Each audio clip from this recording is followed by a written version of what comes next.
Good morning students, hope you all are fine. Today I'll teach you physics, and in physics I'll teach you chapter number 12, radioactivity class. Already I have introduced this chapter, but again I am explaining this. Okay class, first of all we'll start radioactivity chapter by recapitulating the structure of an atom. An atom consists of three subatomic particles. What they are? We know that electrons, protons and neutrons. Where these protons and neutrons live inside the nucleus, that's why they both are called nucleons also. Okay class, they both are called nucleons because protons and neutrons reside inside the nucleus, while the electrons revolve outside the nucleus in defined orbits or shells. Electrons revolve around the nucleus. Nucleus is at the center. Outside of the nucleus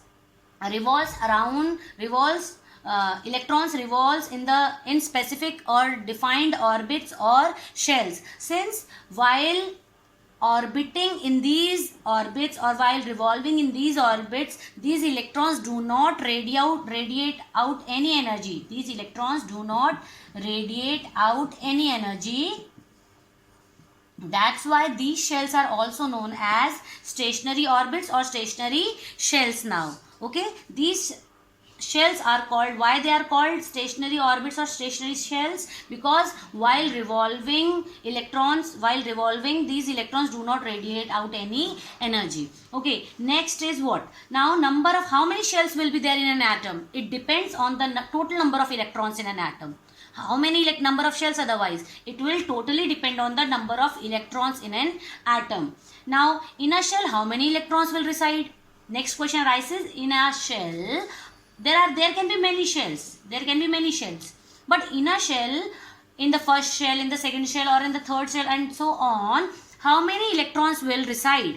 It depends. The formula to calculate the number of electrons residing in the first shell or the second shell or the third shell is 2n square. 2n square, where n is the number of shell. If n is the first shell, for example, this is the first shell. So you have to put n as 1. 1 square is 1. So 2 into 1. 2 1 is 2. That means in first shell only at most 2 electrons can reside.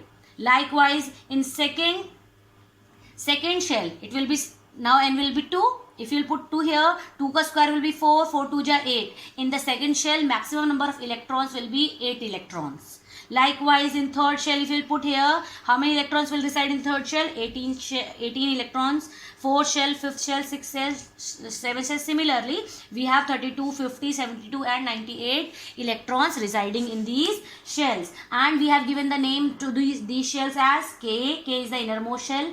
K, L, M, N, O, P, Q. Likewise, these are the names of the shells class. Now class, after explaining this, I will explain you the size of an atom. Now students, size of an atom depends on the radius of the shell of its outermost electron. That means what? The size of an atom depends on which shell the outermost electron is residing. Okay class, if the outermost electron is in the third shell, the size of an atom will depend on that radius of that third shell.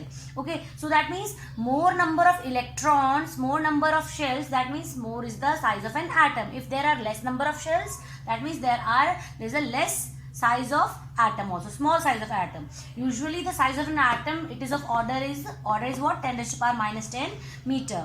Now charge on an electron is fixed. This is fixed value. That what is the charge on one electron is? It is minus 1.6 into 10 raised to power minus 19 coulomb. We represent it by minus small letter e. Minus e represents the charge on an electron class.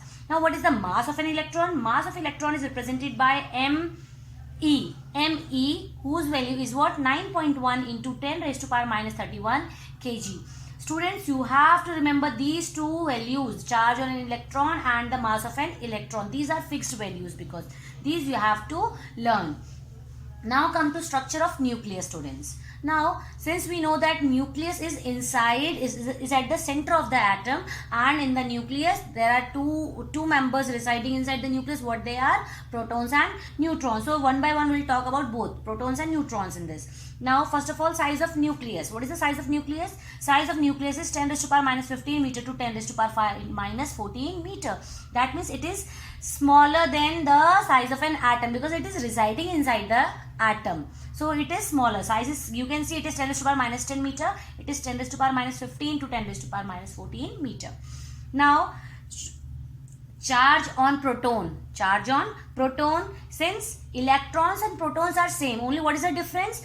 It is negatively charged, it is positively charged. Okay, so it is minus 1.6 into 10 raised to power minus 19 coulomb charge on one electron. Same way, charge on one proton is plus 1.6 into 10 raised to power minus 19 coulomb. Okay, and it is represented by plus E. It is minus E, charge on electron, plus E means charge on proton. Now, mass of proton is what? 1.67 into 10 raised to power minus 27 kg. What is mass of proton? Learn this. 1.67 into 10 raised to power minus 27 kg class. Now, atomic number. What is atomic number class? The total number of protons in the nucleus. The total number of protons inside the nucleus determines the place of atom in the periodic table. You know all periodic table. Now, which atom will be placing where in the periodic table? Which factor determines it? The number of protons determines the place of the atom in the periodic table. And in every atom, the number of protons is equals to the number of electrons, or reverse, conversely you can say number of electrons is equals to the number of protons. And atomic number is represented by capital letter Z class. Okay. So again I am repeating the definition of atomic number. The atomic number is the total number of protons in the nucleus. Okay, now reversing the board. Now I will tell you about neutron. Proton I have explained you. Now come to neutron, second nucleon. Now neutron, electrically neutral. It does not have any charge on it. It is, that means charge is zero. Electrically neutral. Neutron means it is neither positive nor negative. So the charge on neutron is zero. Mass of neutron, Mn. Mn is what? 1.67 into 10 raised to power minus 27 kg, which is same as the mass of proton. Mass of neutron and mass of proton is same, 1.67 into 10 raised to power minus 27 kg. Look, mass of neutron and mass of proton is same. Charge on electron and charge of proton is same, only there is a difference of minus and plus. Okay, charge on electron is minus 1.6 into 10 raised to power minus 19 coulomb, but and the charge on proton is plus 1.6 into 10 raised to power minus 19 coulomb, which I have shown you in the previous board. Now, mass number. Atomic number I have explained you. Atomic number is the number of proton in the nucleus. What is mass number class? Mass number is represented by capital letter A.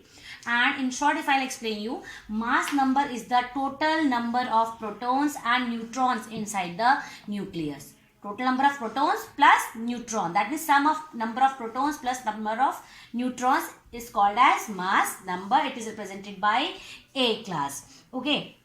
And every element or every atom is represented by, now the atom is represented by, what is the, how we represent an atom? A, Z, X, where X is the symbol of element. It can be anything.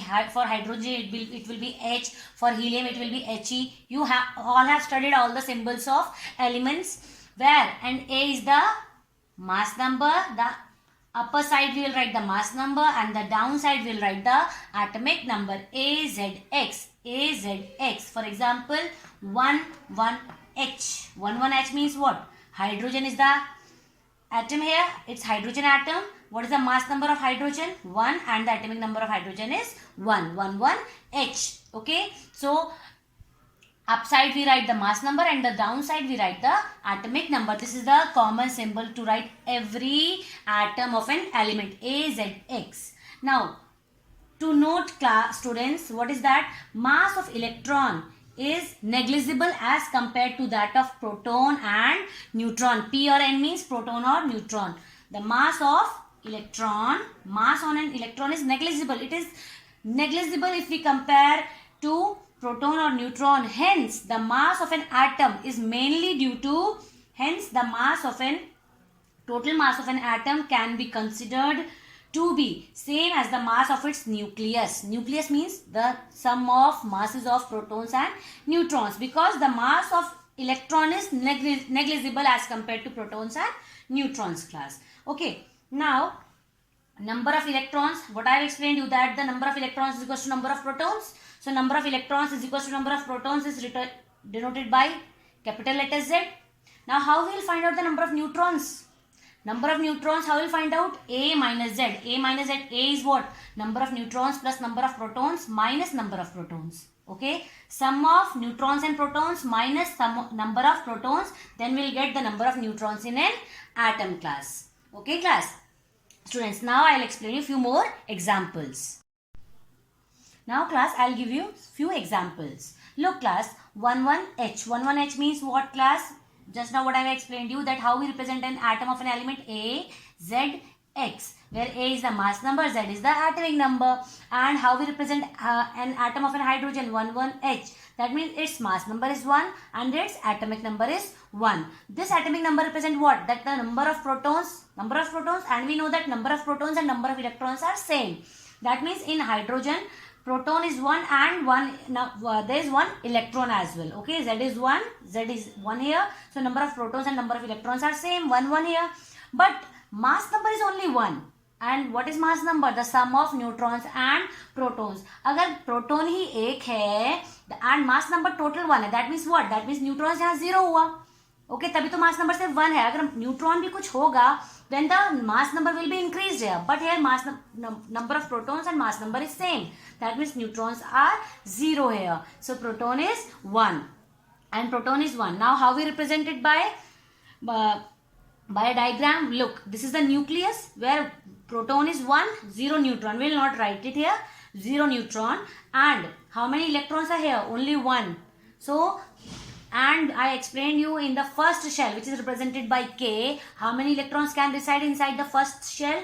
2 electrons can reside. Here is we have only 1 electron, so we represent only 1 electron. Okay, so this is the diagram of 11H. Now moving ahead, second example. See, helium. Helium mass number is 4 and atomic number is 2. Mass number is 4 means what class? It's mass number. Mass number means sum of protons plus sum of protons and neutrons. Whereas atomic number is 2. Atomic number means number of protons and the number of electrons. Number of protons and number of electrons are same. Now if number of protons is 2 and sum of protons and neutron is 4, that means neutrons are how many? 2. 4 is actually number of protons plus number of neutrons. Protons are here 2 here. So how many neutrons will be? 4 minus 2. Number of neutrons will be 2. So inside the nucleus 2 neutron plus 2 neutrons and 2 protons. 2 plus 2, 4 here. Okay. Now how many electrons? The number of protons and number of electrons are same. So in the first shell, K shell, how many electrons can reside? At most 2. Okay. So we have represented 2 electrons here. 2 electrons which are orbiting in the first shell. Now third example, the sodium, Na. Its mass number is 23 and its atomic number is 11 class. Atomic number means what? The number of protons. And the number of protons and the number of electrons are same. That means number of electrons and the number of protons is 11. Okay? Getting? Now 23 is what? The number of protons plus number of neutrons. Now number of protons we know that 11 are the number of protons. And the sum is number of protons, sum of protons and neutrons is 23. So can we find out the number of neutrons from there? 23 minus 11, 12 neutrons are there in the nucleus. So when you add this number of protons plus number of electron, 11 plus 12, is it 23? Yes, correct. That means 12 neutron plus and 11 proton inside the nucleus. This is the nucleus class.